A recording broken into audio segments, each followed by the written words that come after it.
Hi everyone, my name is Anika. I am currently a PhD student at Clark University in Worcester, Massachusetts, but originally I'm from Germany and that is where I did my bachelor's and master's as well. And thank you so much for joining me for my talk on the infection of young of year three-spine stickleback by a cestoid parasite. I want to start out my talk just talking a bit about why three-spine stickleback are really useful model hosts and why they're so interesting. One of the reasons is something we call the stickleback adaptive radiation. And this is when independently oceanic ancestors colonized freshwater bodies. Up in Alaska, where I work, that happened about 12,000 years ago. And you can see this image on the left where we have a marine ancestral morphological form basically in the middle. You can see it has armor plates, it has these very big spines. And then around that, we have radiating out all of these freshwater forms where we can see we have reduction of armor plates on the sides, we have reduction of spines, we have different body shapes, eye sizes, and all of these morphological adaptations. But along with that, we also have a lot of behavioral adaptations. What's also interesting about the system is we find it over a wide geographic range. So in the US, where I study, we find it in Europe, we find it in Asia, basically all over the Northern Hemisphere. And we have a long history of studying their natural history. So we know a lot about how stickleback behave, about their life, just about the natural history. And one thing that I'm particularly interested about the system is the infection with a parasite called Schistocephalus solidus. That is a cestoid parasite and has a three-host life cycle, and it's trophically transmitted. So the life cycle starts out as eggs, just free floating in the water, from which the first larval stage, the coricidum, hatches eventually.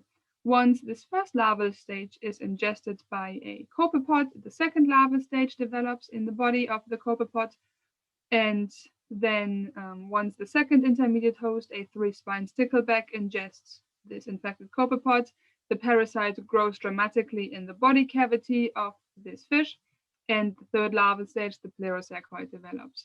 Once this parasite reaches sexual maturity, which is usually around 50 milligrams, then it's ready to reproduce.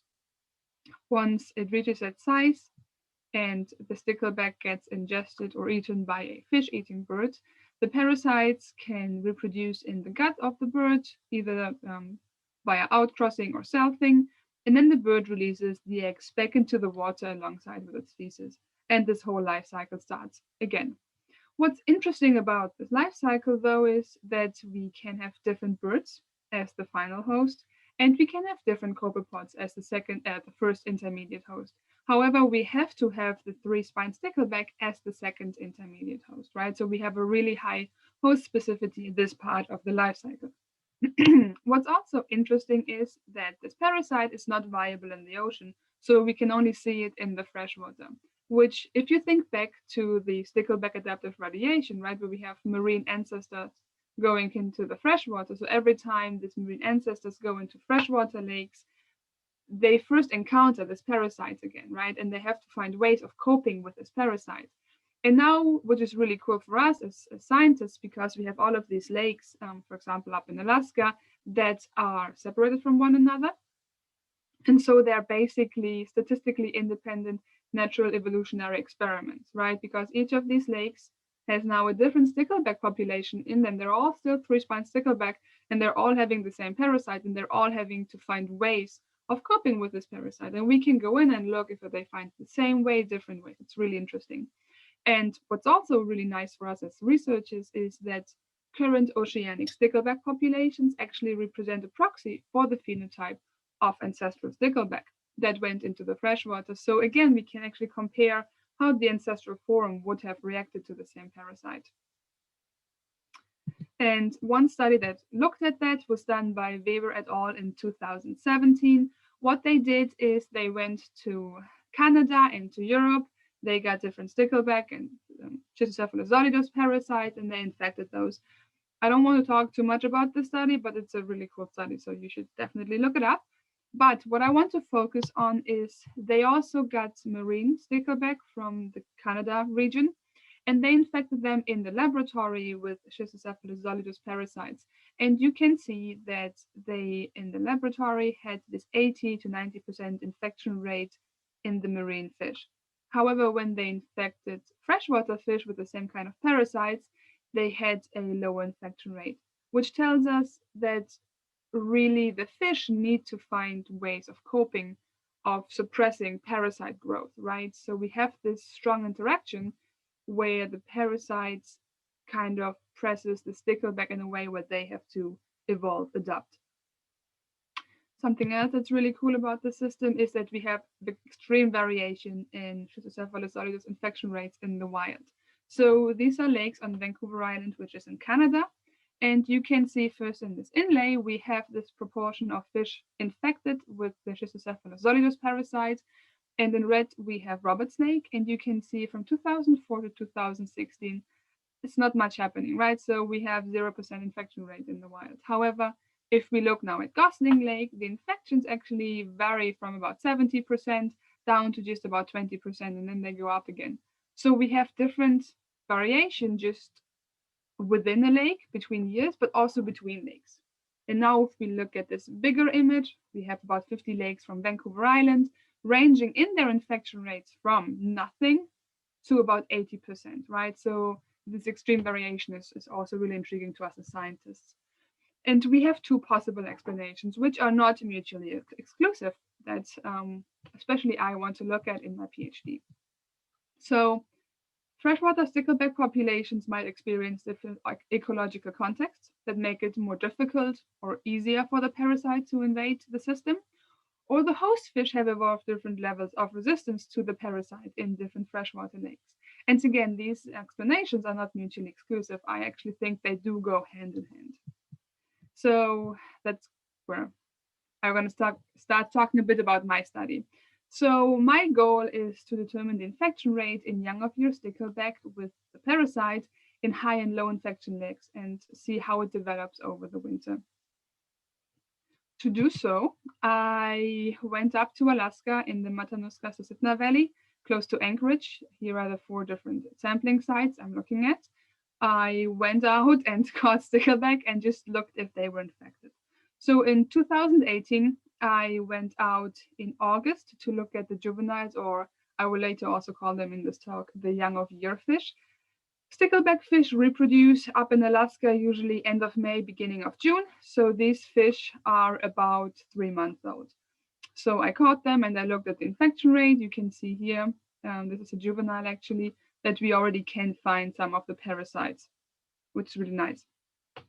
Then I went out again in 2019 to the same lakes in May, and I collected 1-year-old fish from the same lakes, and that should be the same cohort as the juvenile 2018 fish. I also went out again in August 2019 to collect the young of year, the juvenile fish, and then my plan was to go out in 2020 to collect the 1-year-old stickleback. Corona happened. I could not go back to Alaska. Luckily, I have a collaborator, Dr. Jesse Weber, which I'm so grateful and thankful for, who was able to get me some samples, not from all the lakes I needed, but at least some, so I can look at some things that are going on. And my first hypothesis is that already in the young of year fish, differences in infection rate between high and low infection populations will be detectable. And what I found so far is for the cohort 2018 fish, in the young of year fish, we have in red Walby Lake and in blue Cornelius Lake. And you can see that in Walby Lake, which we typically think of as a high infection lake, we have about 70% probability of being infected in those fish, compared to just about 20% in Cornelius fish, right? So we can already see this difference in high and low infection lakes in the juvenile fish. Now, if we look at the cohort 2019 young of year fish, in red again we have Walby Lake, in blue we have Cornelius Lake, and then we have in green Wolf and in black Rocky Lake. And again, we have this difference between Cornelius and Walby Lake, where Walby Lake has the higher infection rate. And the same goes for Wolf and Rocky. They have higher infection rate than Cornelius Lake. And typically we think of them also as high to medium infection lakes.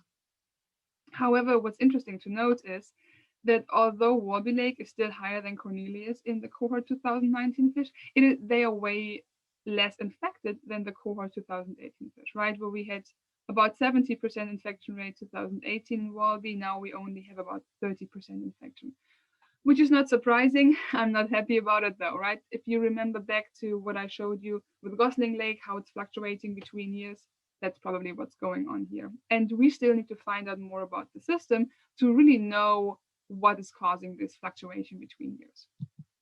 So now for my second hypothesis, that the infection rate of young off-year fish will drop over the winter due to mortality of infected fish. I expected that because the parasite drains a lot of resources from the fish, and I would expect them, they just have a less of a condition and they would die faster over the winter, or more likely to die over the winter. And in the cohort 2018 fish, you can see in Warby Lake, we kind of have a drop over the winter. It's a trend. Let's call it a trend. But we don't see anything in Cornelius Lake. Now for the 2019 cohort fish, I was only able so far to look at the Warby samples. Again, Corona makes everything take a bit longer.